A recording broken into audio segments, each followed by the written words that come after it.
Now, last but not least, Nuria Mohedano from Spain. She's coming with that talk about co-creating sustainable small-scale rural destination branding. So, happy to have you. Please, the stage is yours.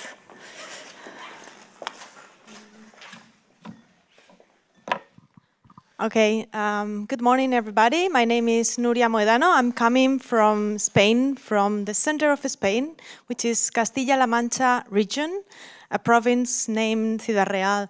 As everybody's more or less saying about their backgrounds, I studied sustainable tourism in the University of Southern Denmark. Then I was doing this and that, not really related with sustainability, but really learning a lot from the sector. So this is what I think makes me very strong and awareness of sustainability afterwards. And nowadays I'm currently working for the province county, and I'm the sustainable tourism specialist.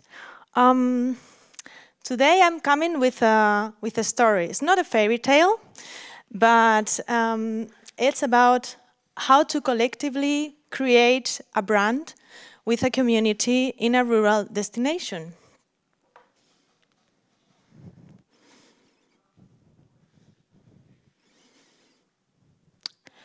Well, in brief, let's say in general, you will agree on that brands try to combine or encounter local proudness and visitor engagement, and that was our main goal.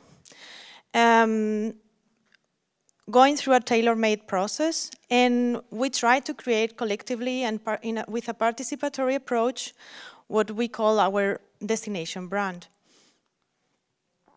I was trying to sum up in 10 minutes and a bunch of slides what we have done in 1 year work. So it was a tough decision what to tell you and what I could tell you later on a coffee. But the agenda for today, it's about where is the destination. The name is Cabañeros in the province I mentioned before. I will show you a map later. What were the challenges we were facing regarding promoting the destination and creating a new brand, an umbrella for all of them, for all of us? How did we manage this process? Because I guess most of the tourist specialists here, we shake when we are hearing the word participatory approaches. It's a tough task. And what were some of the outcomes, at least the ones that I think are the most important ones, and some final remarks. So, this is the map of Spain, and Castilla-La Mancha region is the gray shadowed one, and the green ones, I don't know if you can see it properly, is 2 provinces from my region. I'm living in the one at the bottom, Ciudad Real, and between the 2 of them, we share the bottom area, which is a national park. Let's say we are in that rural destination, which owns a national park formed by 8 municipalities, which are in between 2 provinces. A lot of politicians. And I guess some of you, if you are living, I'm very proud to say I'm from a town. For my grandma, it was not a proudness. It was embarrassing to say I'm from a town, but I'm really proud to say that. I'm from a town, and maybe for some of you, these remarks are also familiar. We are in a destination where we are isolated. We are 1.5 hours from the first hospital. That's also a challenge for visitors. We have family-run businesses. Let's say only 1 person or 2 people working for that. Of course, low population. Of course, land use and landscape focus. I think some of you, other presenters mentioned, like, and I forgot it here, really a lot of resources, but really not promoted or not positioned yet. Of course, stakeholders conflict, not from last year, but from 20 years ago.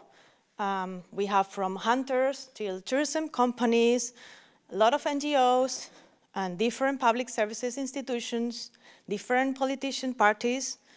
Of course, problems with seasonality, 2 really top seasons, 2 months of high season, peak season, and the rest of the year, nothing. And of course, lack of management, destination management, technicians, professionals, training. Right. So, whenever I'm working in a destination, I would like to figure out that this destination is a person. And I would like to try to find out how this person looks like, not only physically, but also in the personality of this destination. So when we were talked like, you have to create a brand for this destination, we were trying to shape our destination. And for us, the 3 main key points when drawing the stakeholder map, this complex system of people involved, we focus in our process in locals, let's say tourism businesses, local ambassadors, like leaders, real leaders, other representatives and people living there. But also there was a huge amount of public service institutions involved, as we were within a European funding program for developing this, and this involved the Ministry of Tourism, the Regional Tourism Board, the province county, the 8 municipalities, and the national park itself, which is another different public service institution, and some rural development NGOs. And then we got the visitors. You might be thinking, I forgot to write down something at the bottom, but it's because we don't have a clue who are our visitors. We don't have data. We are not registering where are they from, what spots are they visiting.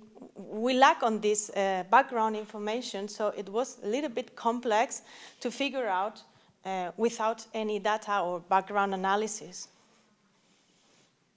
So this was more or less our destination, but now I would like to go through the challenges. We found many challenges, and I'm going to mention the 2 ones that, for me, I feel more proud that we overcome to them. One was the communication barriers, and we have all communication barriers you can imagine. Gender barriers, psychological barriers, affective barriers, any type of barriers between the stakeholders. The problem was not that they have never spoke to each other. The problem was that even though they were sitting on the same table, they've never worked together for something, for a same goal. Another challenge was when we started working, we thought, okay, let's see what brands are there already in the destination. Let's see if we can find common issues between the image. And let's just do something very simple. Let's Google the name of our destination and see what comes up in Google. And we did this exercise in an informal meeting with some stakeholders. Okay, let's Google your destination. Let's see what's happened. And they were like very surprised because that was not the image that they were feeling represented by, but actually it was the information that the current traveler is going to find. So we found like 2 different logos for the national park, which are over there, and we even didn't know there were 2 logos. Which one was the one they were using? They were also using the European Charter logo, which thanks to the European Charter, we are also able to work collectively. We found different, but the common thing between all of them is that they all mention the name of the destination, which is Cabañeros, which is part of their image. So they all somehow feel their identity is attached to that place, to the territory, to the land. And, well, we actually didn't know. Isn't it sustainable tourism about delete all communication barriers?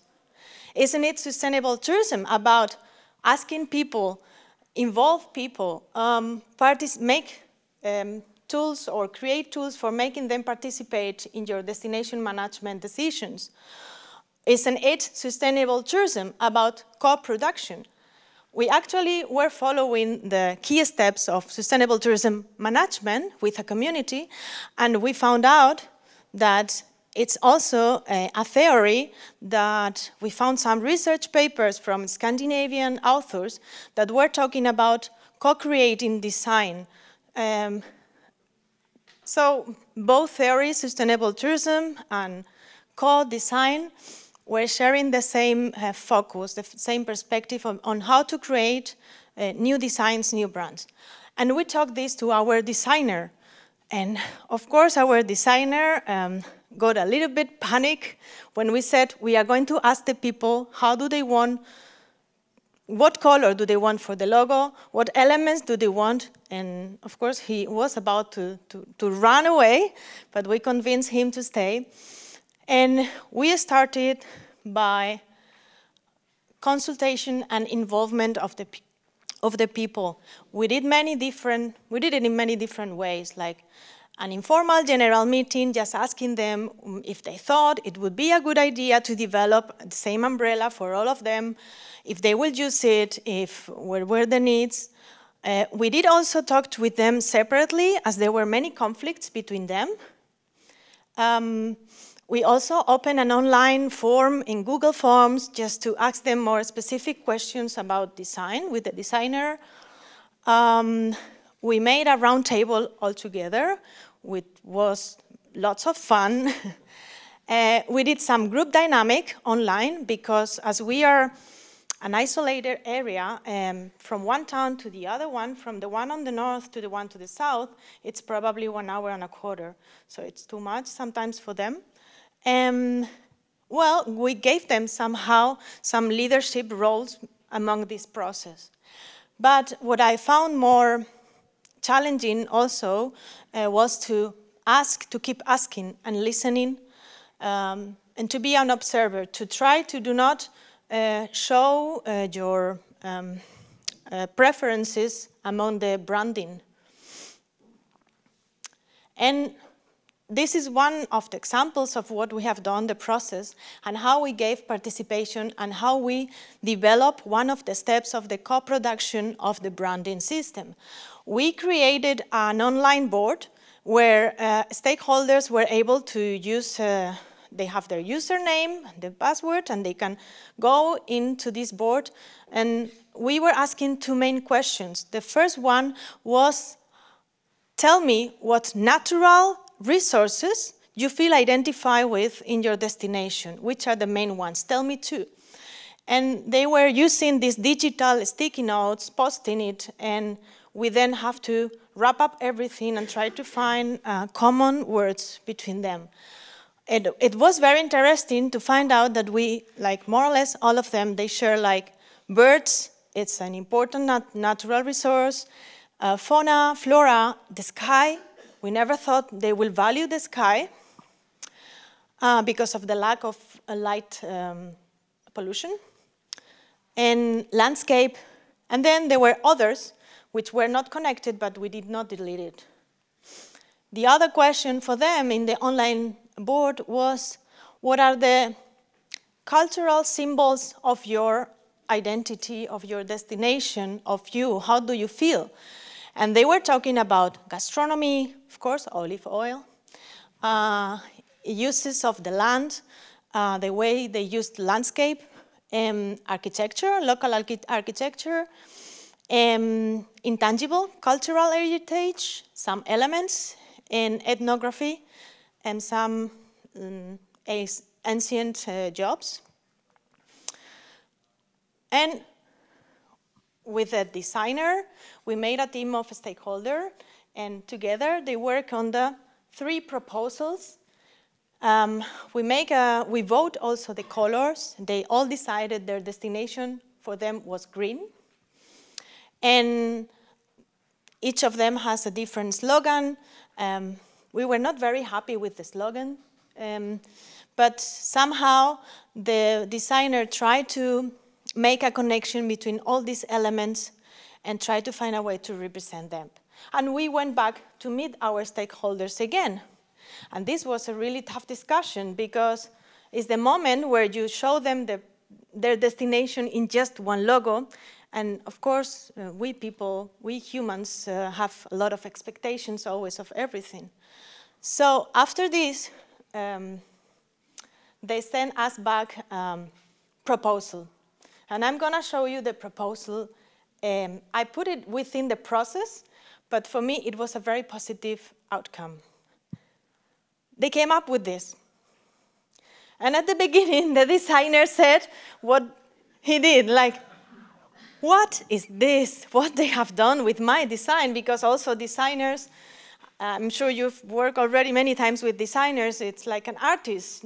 You are changing his or her art. But actually, this was very good because this means that the national park was sitting down, taking his time to draw with their hands a new logo, a new creation with other stakeholders. They were discussing one day, and suddenly they decide, oh, we don't like what the designer did, and we are going to design ourselves, taking his idea. So that was also a positive outcome. It took us a while to explain to them that we cannot put such a lot of elements in one logo, and took time to convince them, and we finally, well, this is a scheme of the key elements of the questions I was mentioning before, and this was the final outcome. We have the birds, we have the fauna, we have in letters A, you will see now in a video, a short video, letter A means typical structure of houses there. We have the sky with a star inside the O, and we have a nice slogan. And I want to make an exercise with you, so you don't get sleepy because I'm the last one. I'm gonna invite you to close your eyes and try to think about your hometown, your destination, and if you are able to think about the smell of your destination, how does it smell? If you have to make a perfume, what is the smell of it? So this is our slogan about, is breathe Mediterranean forest. In Spanish would be respira, to breathe, to take a breath, or breathing. I don't know if the video is working. Yes?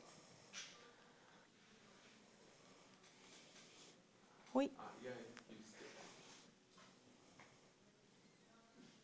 I better don't touch it.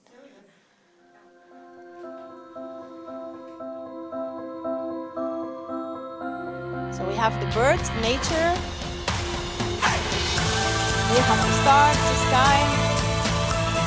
And we have the architecture, the cultural identity. It's just a summary video of the longer brand video.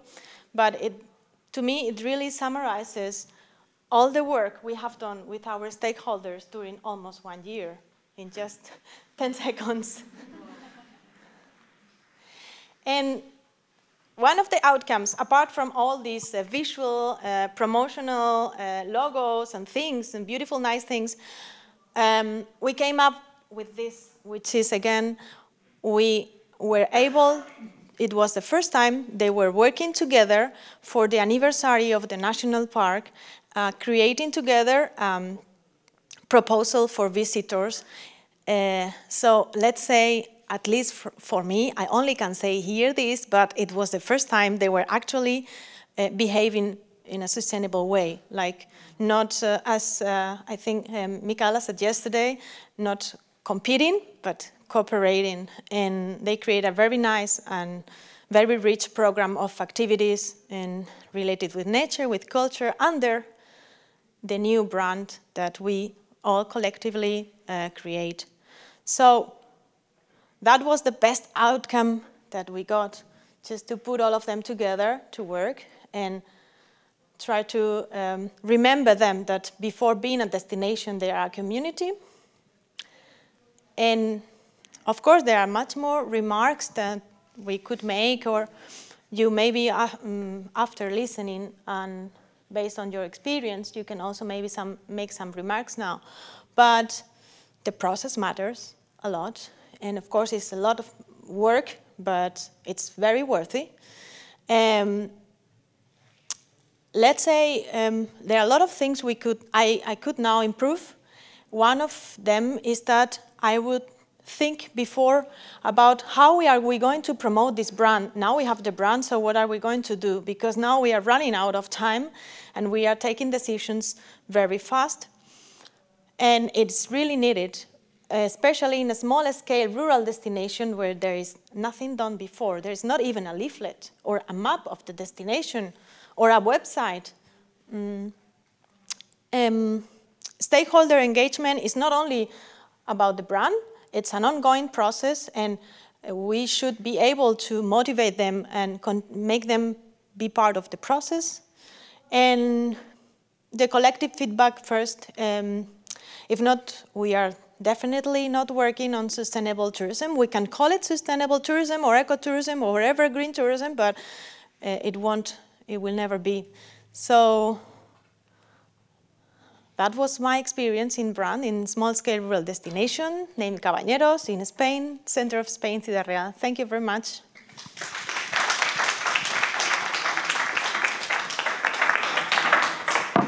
So, thank you so much.